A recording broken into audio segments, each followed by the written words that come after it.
James Arthur Flower yaşamında ilginç bir adamdı. Ayrıca daha önce yaşadığına inanan da bir adamdı. Aslında 1 Aralık 1906 doğumlu bir İngiliz olan Flower, ünlü bir antik kentte doğmuş biri olarak önceki yaşamını ayrıntılı bir şekilde hatırladığını iddia etti. Ama hepsi bu değildi. Flower'a göre yaklaşık 2000 yıl sonra tüm detayları bir kez daha kafasının içerisinde kilitli olarak yeniden kendisine reenkarne olmuştu. Çok az kişi bu tür fikirleri duyacağı veya bu kadar doğrudan ve aleni olarak sorguladığı bir çağda bu açıklama o zamanlar ve etraftakiler için oldukça çok edici olmalıydı. Ancak ne yazık ki bizim için bugün James Arthur Flower hakkında çok az şey biliniyor ve bildiklerimizin çoğu aslında bazı makalelerden geliyor. Ben Berkay Atlas. Yeni bir esrarengiz hikaye başlıyor.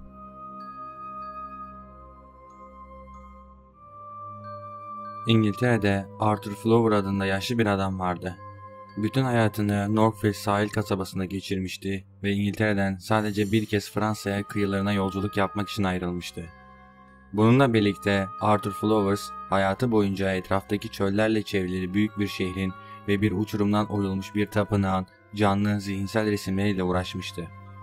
Bir gün Ürdün'deki antik Petra kenti hakkında bir televizyon belgeseli görene kadar bunlar onun için açıklanamazdı. Şaşkınlıkla Petra zihnine kazıdığı bir şehirdi. Flower insanlarla Petra hakkında konuştu ve sonuç olarak BBC Arthur Flower'ı duymaya geldi ve hikayesini televizyona uyarladı. Ürdün hükümeti onu duydu ve şehre tepkisinin ne olacağını görmek için onu Petra'ya getirmeyi teklif etti. Arkeologlar yolculuğuna çıkmadan önce onunla röportaj yaptı ve bu antik kentle ilgili zihinsel izlenimlerine ilişkin açıklamalarını kaydetti. Flowers Petra'ya getirildiğinde antik kentin bir parçası olan hem kazılmış hem de kazılmamış yapıların yerini tespit edebildi. Söylemek gerekirse şehri şaşırtıcı bir şekilde doğrulukla tanımladı. Bir tapınak muhafızı olmakla ilgili anıları vardı ve onun muhafız karakolu olan yapıyı ve öldürüldüğü yeri de belirledi. Ayrıca açıklaması arkeologları şaşırtan ve hatta henüz kazılmamış birçok yer işaretinin yerlerini doğru bir şekilde belirleyen bir cihazın çok makul bir kullanımı açıkladı. Birçok uzman Flowers'ın şehir hakkında onu inceleyen birçok profesyonelden daha çok bilgiye sahip olduğunu söyledi. Petra'nın uzman arkeoloğu şaşırdı ve muhabirlere Flower'ın yolculuğunu belgeleyerek şunları söyledi. Ayrıntılarla dolu ve birçoğu bilinen arkeolojik ve tarihi gerçeklerle çok tutarlı. Anılarının ölçeğinde bir aldatma dokusunu sürdürebilmek için onunkinden çok farklı bir zihin gerekir. En azından rapor ettiklerine göre. Onun bir sahtekar olduğunu düşünmüyorum. Bu ölçekte bir sahtekar olma kapasitesine sahip olduğunu da sanmıyorum. Tibetli ünlü Budist, Lama da dahil olmak üzere birçok ruhani lider, Flower'ın deneyimlerinin yeniden doğuş ve reenkarnasyon varlığı için oldukça anlamlı kanıtlar sunduğuna inanmaktadır. James Arthur Flower'ın deneyimi, yeniden doğuş ve reenkarnasyonun varlığına dair anlamlı kanıtlar sunan birçok deneyimlerden biridir. Bilim insanları bu fenomeni incelemek için henüz somut bir yol bulamamış olsalar da bunu deneyimleyenlerin hikayeleri güçlü ve çoğu zaman hayatları değiştirmektedir. Bir diğer reenkarnasyon olayı ise Shanti Diva vakasıdır. 18 Ocak 1902'de Hindistan Mathura Luddi ismi verilen bir kız çocuğu dünyaya geldi. Henüz 10 yaşındayken Matharuda bir manifaturacı olan Kyobe ile evlendirildi. Luddi dindar bir kızdı. Luddi'nin ilk çocuğu zor bir doğum sonrasında ölü olarak dünyaya geldi. İkinci defa hamile kaldığında endişe eden kocası onu doğum için Agri'deki devlet hastanesine götürdü. Sezaryen ile 2 erkek çocuk dünyaya getiren Luddi doğumundan 10 gün sonra 4 Ekim 1925'te hayatını kaybetti. 1926 yılının 11 Aralık gününde Delhi'nin küçük bir mahallesinde Santideva adına verilen bir kız dünyaya geldi. Çocuk 4 yaşına kadar son derece sıradandı ve çok sessizdi. Çocuk 4 yaş civarına geldiğinde hiç durmadan Mathura'da yaşadığını ve bir kocası, bir oğlu olduğunu anlatmaya başladı. Evde yenilen yemekleri yabancılıyor ve biz Mathura'da farklı şeyler yerdik diyor.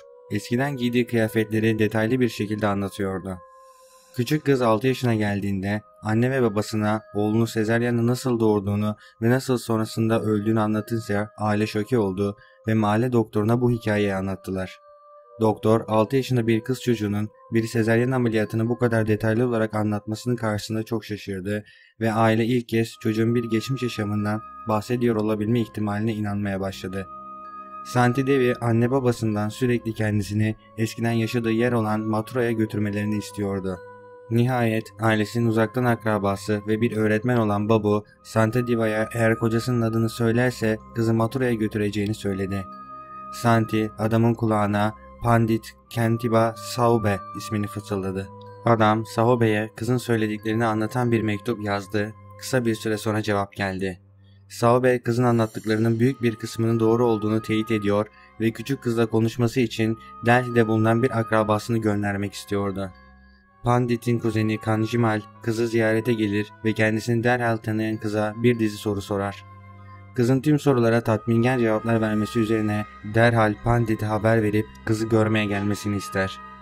Pandit kuzeni Kanjimal'in oğlu Navnet'e yeni karısıyla kızının evine gelir.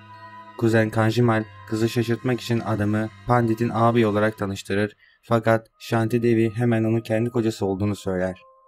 Misafirlere yemek hazırlanacağında Santi annesinin patates yemeği ve bal kabağı püresi hazırlamasını ister. Bunun üzerine Pandit dona kalır. Çünkü kızın söyledikleri adamın en sevdiği yiyeceklerdir. Santi oğlu olduğunu söylediği Navnet'i görünce hemen tanır ve çok heyecanlanır.